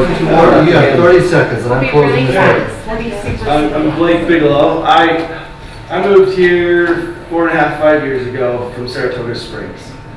That's what I was talking about, coming out of Coming through Lehigh was terrible, horrible, giant mess. I moved a month before Pioneer Crossing opened. I was in Saratoga Springs for 4 years. I lived in a townhouse there. And parking was always horrible. The other thing that kept happening was Saratoga Springs kept approving more and more townhouses and more condos. And it just made the city feel like it wasn't a city. That's why we moved to Spanish Fork. It felt like a small town. You go somewhere, you know the person. Saratoga Springs, the way it was planned that, where they kept having townhouses, didn't feel that way.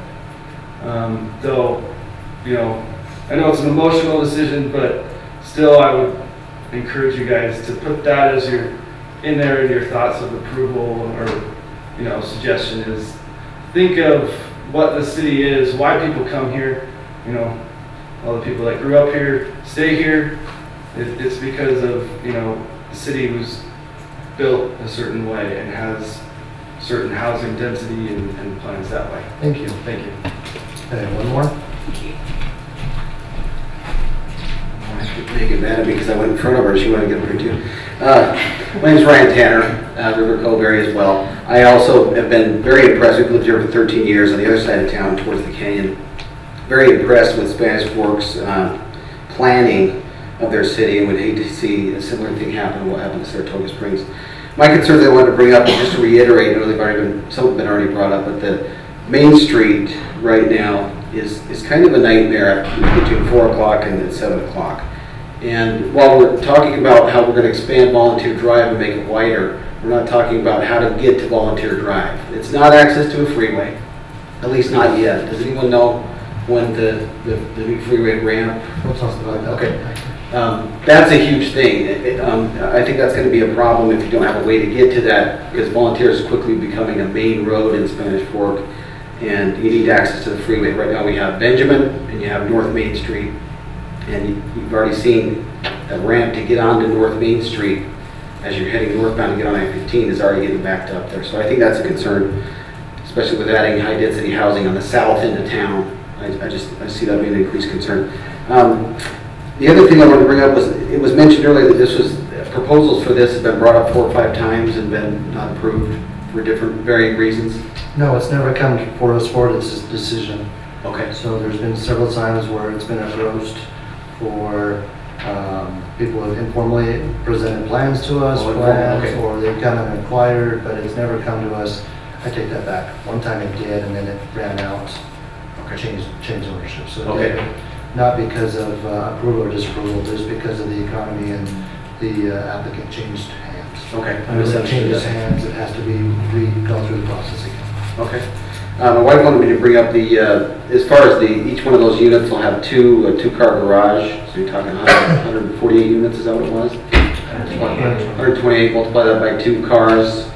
You're looking at, 250 or some odd cars in that area, which when you have events, if nothing going on, may not be a concern, but when you have events, I think that's going to be an issue. Last thing was, could you go to the map where it shows the fairgrounds and everything?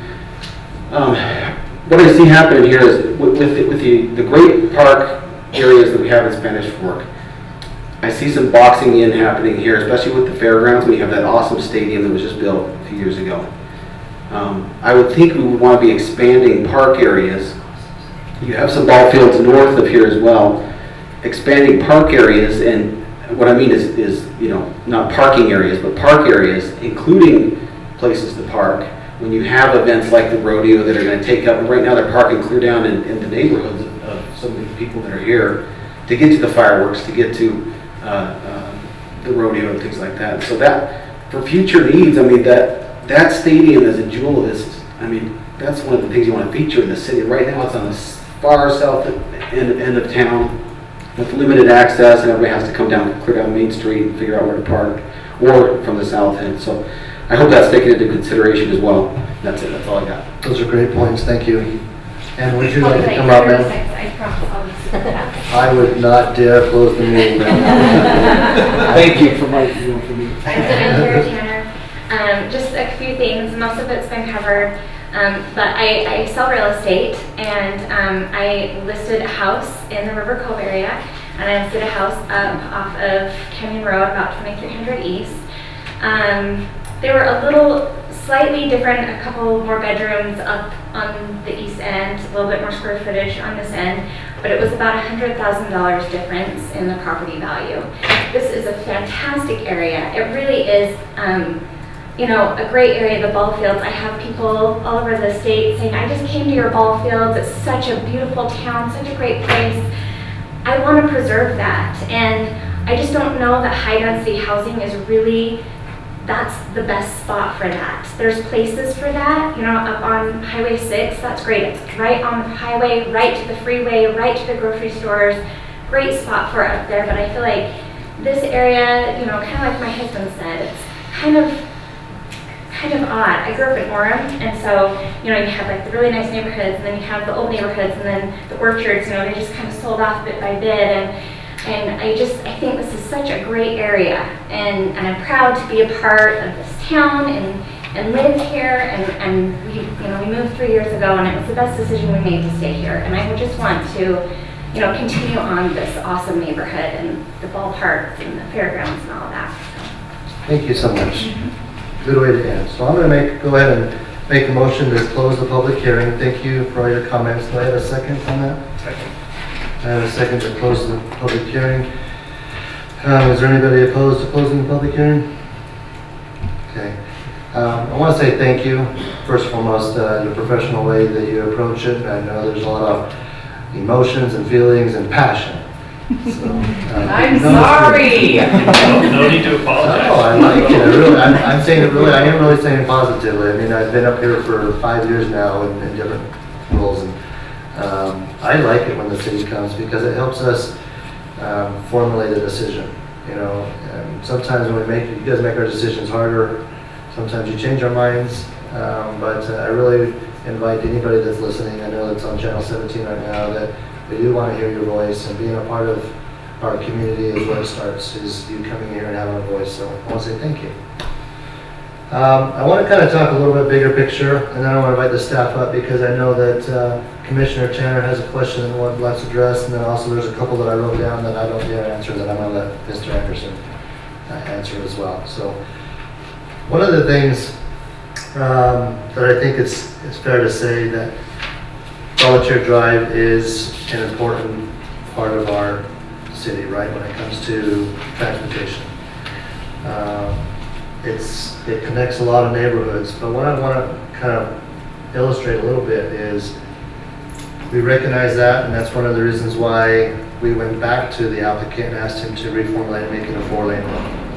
And I noticed that when we discussed that earlier, a lot of your faces went like you didn't know, okay? Because it's brand new. I don't know that it's really a lot of these decisions are based on UDOT. So we talked about, you know, I don't remember everybody's name, I apologize, but he mentioned coming from Benjamin and Salem, and we talked about Main Street, and we talked about all the other roads. Keep in mind that we as a city, we recognize these too, right? But a lot of those are controlled by UDOT. So we might have a plan internally to do something, but our plan is 5 years, and then UDOT's plan is 10 years, or vice versa. So a lot of times it's communication between state and local government to try and make those works. We get the pain, we get the frustration, so I appreciate you doing that, but I do know that Dave will probably address it, that I think we feel that pain. We're working with the state to address a lot of them. This is going to get a little bit probably worse before it gets better, because the development is what gives us some of our taxes and money to improve our infrastructure, right? Keep in mind that all of this down here is all going to be developed, and it's all going this way. So this is really a very small piece of the pie when you think about the overall big thing. So we have to start now, right? You can't just look future, you got to look now. But all of this right here in the next, what do you think, Dave? 5 years? 3 years? I think it'll take longer than that. But that's better to put it down. It's already almost done. Yeah. So a lot of it's going to be developing. The high school is going to get bigger. You talked about the parks. We do want to look at growing new parks, not only baseball diamonds, but we've also discussed with Parks and Recreation that the need for other type events, whether it's more soccer fields, more skate park areas, maybe ice skating rinks. There are other things, but we do look at that as far as it's called the general plan. And we look at areas that we try to create balance in our city. Some in the south and west and north and east and all around to try and accommodate. So those are good points that I think that the general plan we try to approach. The difference in this area right here approximately between high density and medium density, and a lot of this is medium density, is really about 40 units. Right now it's 128. And if we went to medium density, it's going to be about 95. There's a 30 difference between high and medium, because medium I think is 1 and 6, and this is 9, right? Is that accurate? Yeah. We're dealing with ranges, but your concept is right. Okay. So, I mean, we're really talking about, if we do medium density, which this already is, if you're talking 40 difference. Okay? The average home is typically in this area about 3 cars, and the statistics say in a townhome it's 2 cars. So then and then, if we went medium density in this area, you could actually have more cars in statistics. Okay? So just something to think about, even though we do that. I do like the concept about, you know, people moving across. And I would ask the staff records that and maybe look at, as this goes in, and address maybe additional crosswalks in that area to address some of those concerns. Those safety concerns are important to us. What else are we going to put on here? I also want to discuss kind of a little bit of inventory homes. I agree with you. I'm not a proponent of getting government assistance, subsidized homes, or even high density too much in a city. But I can tell you that it's our #1 requested item in our city. We talk about people who grew up here. Do you know that people grow up here, but they move away until they can afford and then move back? Because we don't have a lot of apartments in this city or high density. So that age group of newlyweds, we don't have an inventory in our city. If we want people to stay in our city and enjoy the beautiful Spanish Fork, we've got to provide this type of housing. I'm not saying this is the right place, but we do have to have that type of housing. We're doing an inventory right now of our city. The #1 requested is high density apartments, lower rent homes. And the whole community right now, we don't have a lot of these. We really don't. I agree, it's kind of saturated in this area, but people who live here, they can't afford the homes in a lot of our areas. So I just want you to know that we are taking that into consideration, and right now the staff is working on what we call inventory of our homes in our city to try and see if we have a good balance of different income levels in our city to make sure that we do have that adequate. So I want you to know that that is something that we're working on.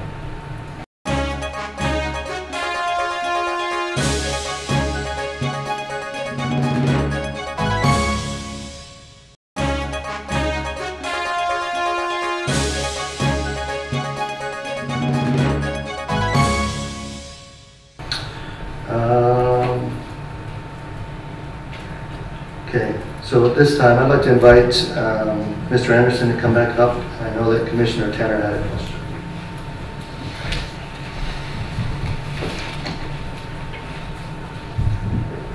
Can you remember it? Yes. Yes. If not, I can have him address something else if you're gathering your thoughts. I've got a couple questions for you. On that 5-lane road, and it sounds like that all these units are front facing, which kind of appears you can't see a sidewalk or anything, but their lawns could go right up to the curb. So I can really value comments from the citizens that here comes the kids out the front door and there's not even a barrier there. On these 5-lane roads, I know you have plans for like trails on one side of the road and stuff. Is this road going to incorporate on the north side of the road at least a sidewalk, not a trail? Okay. Let me make sure I understand right. I understand 5 lanes is what we're eventually planning for. 5 lanes, and we have an 8-foot asphalt trail on the north side of the project. So in a more detailed kind of a look, we'll have a park strip which is at least 8 feet wide. In this case it's 12, so from the back of the curb to the edge of the trail, there'll be 12 feet. Okay. Then you'll have an 8-foot trail, and all of that is part of the public realm. That's city-owned property, public space, publicly accessible. That's our public right-of-way. In some place then, off of the back of that trail, or between the edge of the trail and the front of any homes that are located there, will be the property line. Sometimes it's right on the edge of the trail, sometimes it's a foot or so off. And in this case, I think there will be about 20 feet, 15 to 20 feet to the front of the unit, which, again, from an urban design perspective, that's kind of a classic thing with, you know, kind of walk it flat, you know, a little bit shorter front setback. One thing that we've talked with the applicant about, and my concern primarily has been right here, where you're going to have a playground, pavilion, activity center for the development. That's on private property, and that's HOA operated. It's intended to be used by people that reside in the project, and the applicant's committed to build what, I mean, it would look like a wrought iron fence. It might not be, you know, built out of iron, but some type of a transparent 4-foot tall fence that would run at least along that part of the development there. I wasn't in the development review committee meeting when the project was discussed a couple of weeks ago, but just from reading the minutes in that meeting, there was also discussion about having the same fence, either right up against the edge of the trail or maybe a foot off of it, along the remaining part of the volunteer drive frontage. So which would force the children to go out, kind of like the cars do, and then take a crosswalk across. Yeah, I was saying that a fence would funnel, that's the right word, funnel the kids to a crosswalk. Well, and also, I mean, from my perspective, you want something that clearly demarcates that boundary, between the public space and the private. So I think there's value from that perspective. Is that part of the development, did you say? That's what I understand is proposed. No, there is not. Fence? Okay, may I answer that? We resisted putting up that fence along in front of the units because it just makes it feel also crowded. It makes it feel contained where we're trying to make this nice, wide open area. You have young kids walking up and down this 8-foot trail. I mean, what do you want to do? Put the fence out by the road? It wouldn't make sense. So, parents are going to have to keep their kids from running out the front door like any other house. There will be the fence around that play area, so mothers can take their small children out to that play area and let them run without that concern. But out the front of that house, I think it would be a real mistake, visibly, because you have the tall trees, so you've got a lot going on there. We created this to be like the brownstone feel, where it's a walkable community, it's an open community, and that's why those homes specifically we requested to face the road. So you don't have a fence there, you don't have that blocked look. Mr. Anderson, can you address the time frame of the construction question? That I can't remember who asked. There's no limit. There really isn't. I mean, Spanish Trails has been under construction for 15 or so years. We still have a few buildings yet to be built there, River Cove. Is this a multi-phase? I think 6 phases are kind of how it's designed right now. Six phases. Simply from an entitlement perspective, meaning how long does the developer's approval last, is that long as they essentially do one new phase a year, they keep their project vested. That is, they can continue with the project as long as they record a plat each year. And conceivably, this could have more than 6 plats. It could go on for quite a while, so that's why we've seen this other projects really drag on. We don't prefer that, but sometimes that happens. So they can have multi-developments going on in the city and just drag their feet on one and promote another. The sales probably drive how fast that they build. And if they're successful in sales, then obviously they're going to build faster. Just for fun, how is this divided up into 6 sections? There's actually a plat that will show that. We start right in the very center where the main amenity package is and build that first to be very attractive, and then move down toward the east side and then the west side. I'll get us there in just a minute. We just provided it, so we have a hard copy. Is there any questions from the commission? Anybody? I know that a lot of us are taking notes, but do you have? Do we know what the traffic counts currently are on Volunteer Drive? We don't have a current count on it. And then, I guess the follow-up question would have been, what's the capacity then with the 5-lane road? With the 5-lane, that's beyond capacity that would be necessary there. If we're talking transportation engineering, for in essence, what's there now, Main Street's a 5-lane road. Plenty adequate. Main Street's a 5-lane road, and what were the numbers that we were looking at with the CPAT thing? I can't even remember what those were, but really high. Really high, yeah. Main Street carries 30 to 40,000 cars a day per day. I mean, it's high. And part of the master planning with Volunteer Drive would be the interchange and the tendency for people coming north from the southern communities to get the freeway. So. Is there any discussion about a bike lane? And the reason I ask about that is if there is someone parked with a bike lane, it just gives that little bit extra buffer from the children coming out between the cars before they actually hit a traffic lane. The cross sections currently show shoulders. They're not designated bike lanes yet. And no Mountain Land Association of Governments is funding a study for South Utah County to look at bike lanes and those type of opportunities to help get the southern cities together on bike corridors.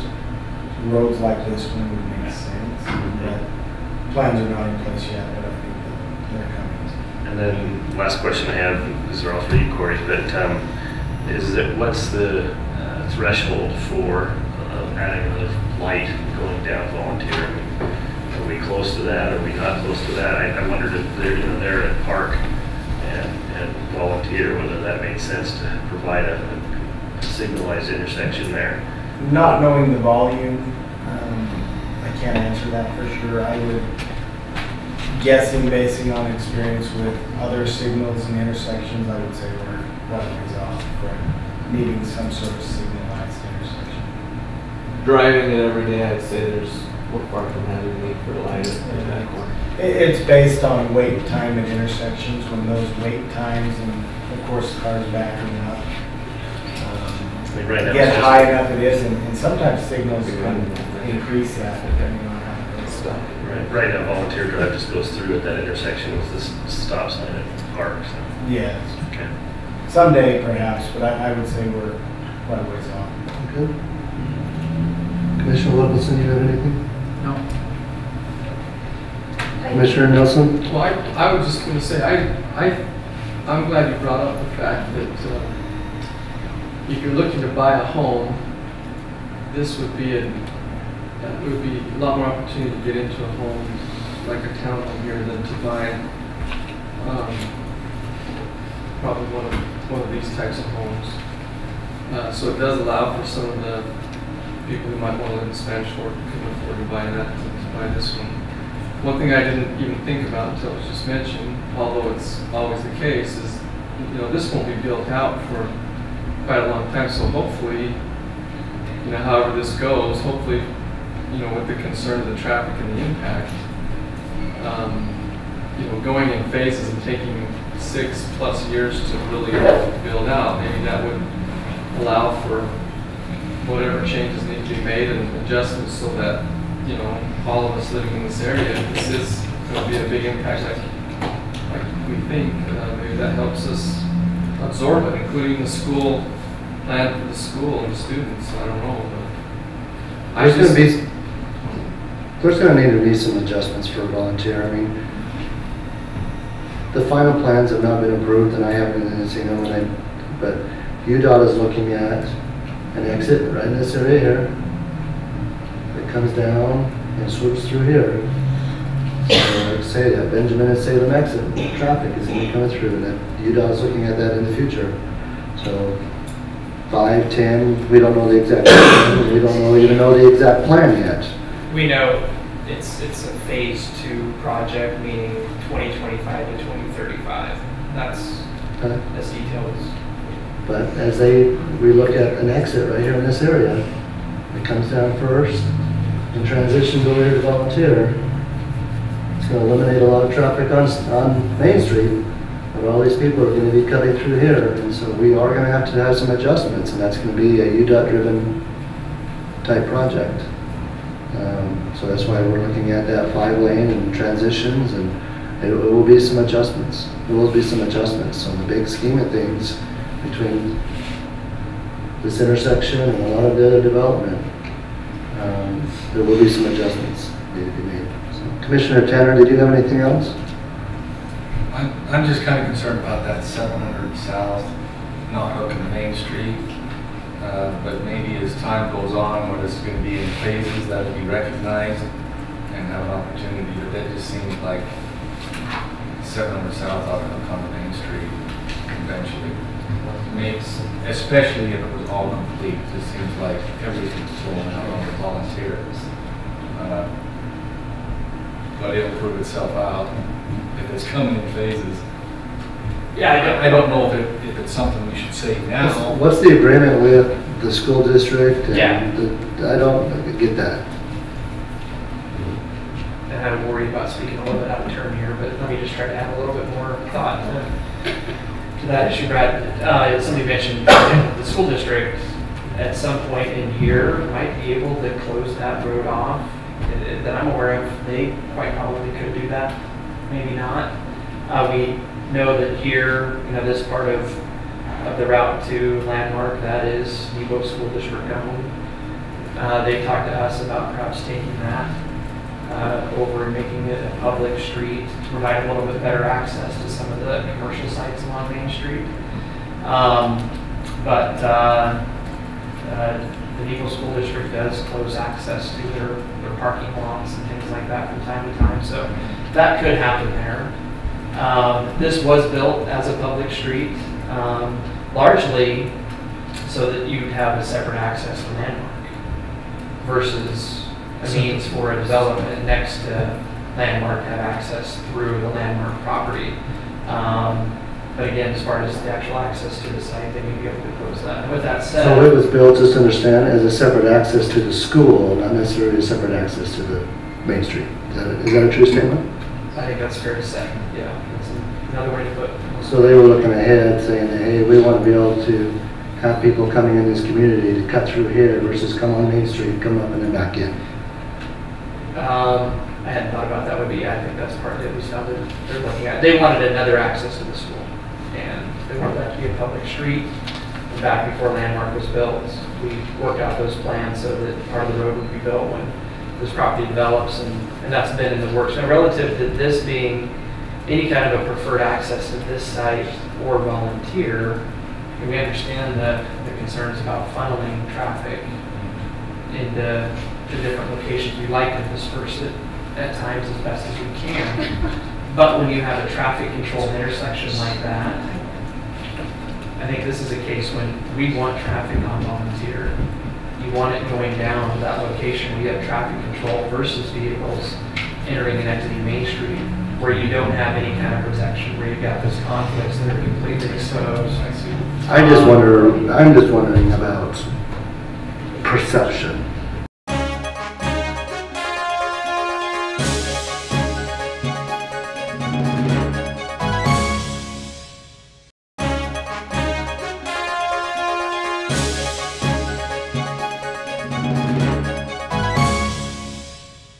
I purchased this property with the anticipation of access through 700s. And then the school closes it, and now we have, you said that it was a public road and now it's shut down. And I'm just wondering if we...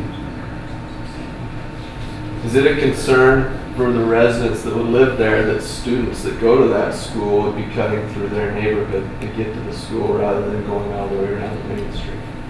That's another concern. As proposed to be built as a public street. Okay. It's a public street. It's a public street with a dead end. That's a different question. That's what we're discussing. It's an interesting point, but my point is, I mean, it's always been planned to go to volunteer. So. Commissioner Tag, I've been skipping you. Were you done? Oh, no. Okay. Again, my thought is, if we was concerned about 700 North, is now the time to say something about it? Or because of the phasing, we could look at it 5 years from now and say, 700 North's a mess, fix it? That's my question. We can deal with it later. 700 South. Yeah, we blew it when Landmark High was built. If we wanted that to be a public street to connect from Volunteer over to Main Street, someplace in there. Okay. That did not happen. And that would have been the way to have had it happen. So I think that if that's the concern, it's a missed opportunity. So we did not do that. You've got a public street here, you've got Nebo School District property here, and Nebo owns this separate parcel here. It's not a public street all the way through. But if you took 7th South and went straight... So you're saying come through here? Yes. I mean, somebody would have to give up some ground. We own that right there. In some concerns with that regard, UDOT's access spacing and controls, especially with a road with that volume, their spacing signals are about 660 feet, access is 350 and minimum. Looking at the spacing with this road coming in, the access here, and the signal there, you couldn't have a full movement access for a signal there, which going onto a road with 30 or 40,000 cars today, let alone the future, they would have serious concerns. So the city sees that suggestion of 7 South going to Main Street as a bad. From a traffic perspective, UDOT is going to say that's going to create conflicts and problems on Main Street. Unless it's signalized, and I think it'd be a And the stretch to signal get spacing would be a signal there. Okay. So I think the goal really should be to try to direct traffic to the signalized intersection. And if there's another route that people can use, and of course we can go back to the west as well, but primarily I think we want to try to encourage people to use that signalized. Okay. Thank you. Hi, Tracy. She's looking at me. My turn. So I don't know if I missed out on a discussion, but I read all the DRC notes, and I noticed it was mentioned that there'd be a commissioner concerned about why is this the best place for this? And I haven't had an answer to that. And so can you pull up the other visual of the plant, the green trees and everything like that? I mean, this looks like a beautiful idea. It is a great, well thought, well planned development. And I hope that at some point we get that housing inventory so that we can determine how many more of these type of developments we need. Because I feel like we have approved quite a few.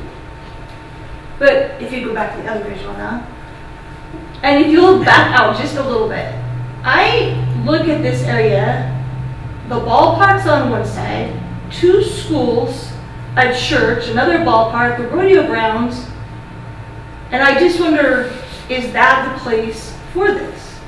I don't know. I'm not saying that I'm the expert. I just haven't yet heard the answer to why this is the best place. And if that discussion took place, I missed it. And so I don't know if staff can address that or the commission can enlighten me, but that's what my question is. I think I have had the same question, and I don't know that it's ever really been. I don't know if there's an answer for it. There's an answer. It's available. I mean it's been we've talked about this. We've talked about it more than once. And I'm a little bit worried about sounding like a cheerleader for the development here. And that is not my intention at all. But in 2005, we started the process of looking at land uses in our general plan in the city and places where it might be appropriate to locate different types of land uses. The first thing that we look at from a land use planning perspective is our transportation system. So back when we started that process, by the time we got into it, it was more like 2007 when we really started looking at updating our general plan, a process that took a few years. We started looking at intersections in town, and intersections that would be signalized, places where you'd have a lot of things coming together. And that's where you put land uses that generate in one way or another a lot of intensity. Your most intense land uses and intensity can be measured by noise, traffic, just people, jobs, activity, lots of different things like that. But your fundamental starting point is your transportation system. That's why we have what's going on the north end of the city happening there with Candy Creek. You've got I-15, you've got 6, whoa. Lots of people, easy access, great access, visibility. And you have commercial uses there, non-residential uses. And just maybe it's best to use that as an example rather than talking specifically about this, but You have that intense activity center. So from a planning perspective, then we start to talk about, well, what do you do next? What do you do around it? Because generally, uses that don't generate a lot of intensity have some type of conflict or issue with being next to uses that do, sort of inherently. It's not always the case. Sometimes they're complementary, but occasionally you have some concerns. So you try to come up with some type of a middle ground. We talk about transition. We sometimes use buffer word. And in the case of kind of our planning effort on the north end of the city, where you've got a lot of things happening north of 10th North. You know what I mean? Meters, Nebo Credit Union, everything up there, Macy's, Costco, all that. We've got a couple of blocks to the south of it where we recognize that it just fundamentally didn't seem to make a lot of sense to plan for different land uses that are going to be very low intensity. So try to stay on that theme. For example, we don't want to put third or quarter acre lots or to encourage a developer maybe to redevelop blocks south of there with that type of development. But at the same time, we didn't know exactly what made the most sense. So we designated those blocks for potentially a combination of different uses, or a designation that would allow for somebody to pick and choose from a palette of different land uses, such that the uses that would get built, let's maybe say from 10th North down to 8th North, there's a couple of blocks there, they help create kind of a transition from that area where you've got thousands and thousands of trips per day, big bright lights and parking lots, delivery trucks, all of the things that go with that, into single family detached neighborhoods below 8th North. And just fundamentally looking at, again, major transportation corridors, intersections, and that type of a thing. Our land use planning starts with a look that's that simple. And largely, that's what we've done here with this intersection. We have some very intense land uses. You've got some just flat out obnoxious land uses. Industrial uses that are neighbors to this property. We've got transportation corridors that are sizable and significant. You've got non-residential uses next door. From a planning perspective, we did not look at this property and say, this is an appropriate place for some of those lower intensity types of uses.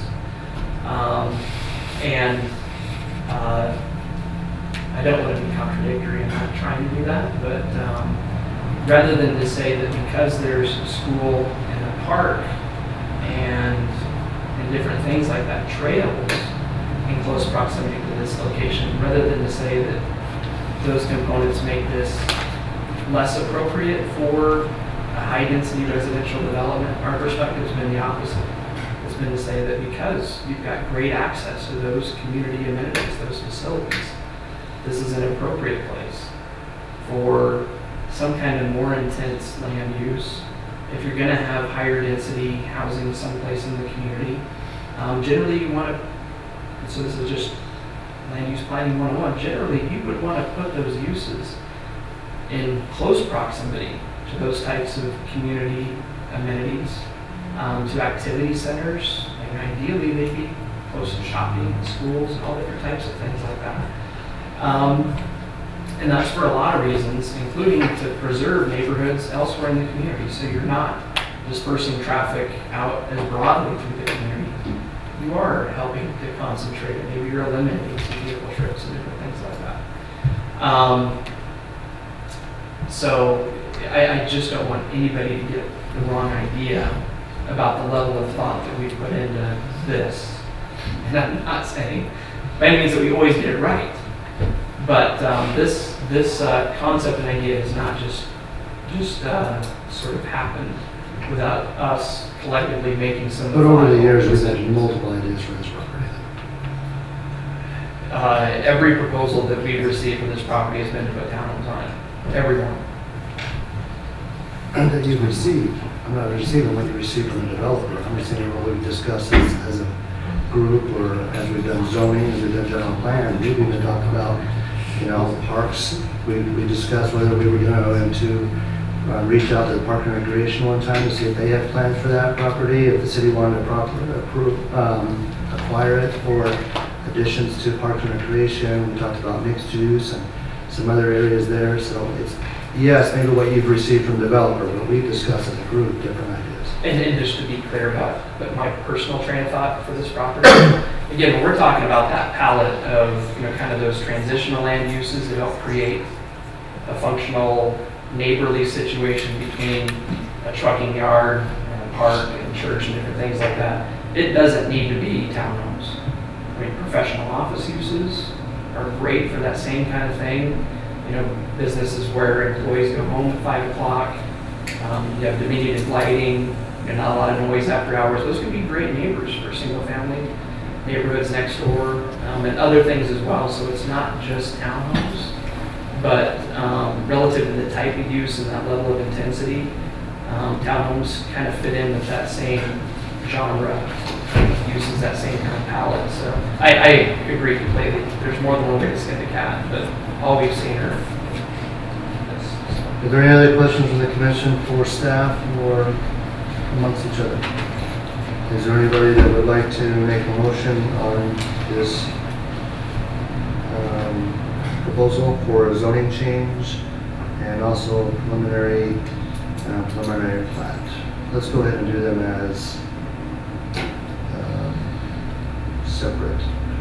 Dave, I had one question, sorry, Brett, but phase, on the conditions from DRC, it indicated completing the road frontage with phase 3. You said phase 1. I just want to make sure we're clear on that. Thank you. I had understood phase 1, but I wasn't. Corey knows better than I do. It's staged with each third of the development. So